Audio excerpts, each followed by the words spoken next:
Я Ануфриева Любовь Михайловна. Сегодня выступаю как бывшая садовичка, которая отдала соде 47 лет. Пришла молодой девушкой и ушла бабушкой. Отработав на заводе в разных должностях, я еще и работала начальником штаба стройки, где огромное количество людей, 28 подрядных организаций строили баревое производство, третью соду, тяжелую соду, паровые кальцинаторы и так дальше и тому подобное. Знаю соду не понаслышке, но и знаю, что сейчас на соде болт с гайкой не дружит. Заводу 75 лет, и он не может быть новым. Если сейчас оперируют словами замдиректора по кадровой политике, что сода обещает отпустить 700 миллионов для города, это вранье. Для того, чтобы отпустить 700 миллионов, надо прибавить 1 300 000 000 и построить новый завод. За 75 лет завод износился капитально. И поэтому владельцы выкачивают отсюда все для того, чтобы его потом бросить, как консервную банку, как поступили в Иркутской области, и оставить весь город и весь регион только с ядами и химикатами. Существует много технологий, но самое главное, альтернативное, которое есть нашего садовика, который позволяет получать соду, не беря известняк в производство. И этому надо следовать. Дело в том, что сложилась феноменальная обстановка сейчас в России, когда Путин, когда Мишустин, когда его заместители Белоусов и Хуснуллин за новые технологии, за сбережение экологии, за то, чтобы все новое отстоялось, мы поддерживаем это.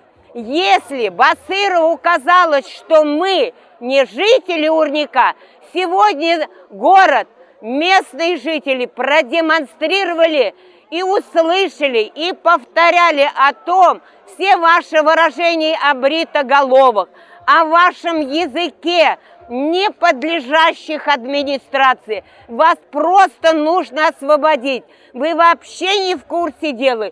И историков на соде не должно быть.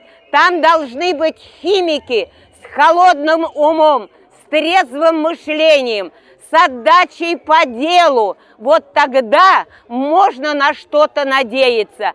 А самое страшное, надо остановить произвол, дать возможность работать. И еще самый главный вопрос. Ведь сода 10 и 15 лет назад знала, что известняк заканчивается, что дармовая халява заканчивается. Они должны были работать. На соде были академики. Почему сода не занималась альтернативой? Потому что они в одной связке иметь этот мешок с деньгами. И их не интересовал ни город, ни район, ни местное население, ничего. Ихнее дело уничтожить, сесть в запасной вариант вертолет и улететь кто в Австрию, кто в Шато, Франция. Это однозначно. Но только те люди, которые сегодня пришли, более 3000 людей, выразили свое. Сколько?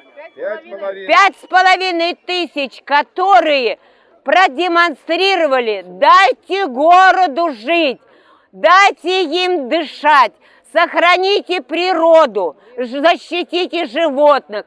В природу входит, если уже отравленная агидель, а она уже давно отравленная, естественно, отравляется Кама, Волга и дальше Каспий. Мы обращались к Хуснуллину письмом и говорили: те деньги, которые отпущены на очистку Волги, у вас не получится, потому что основной загрязнитель 93% соды, это говорит о том, какие вы деньги вложите в очистку Волги, Волга чистой не будет.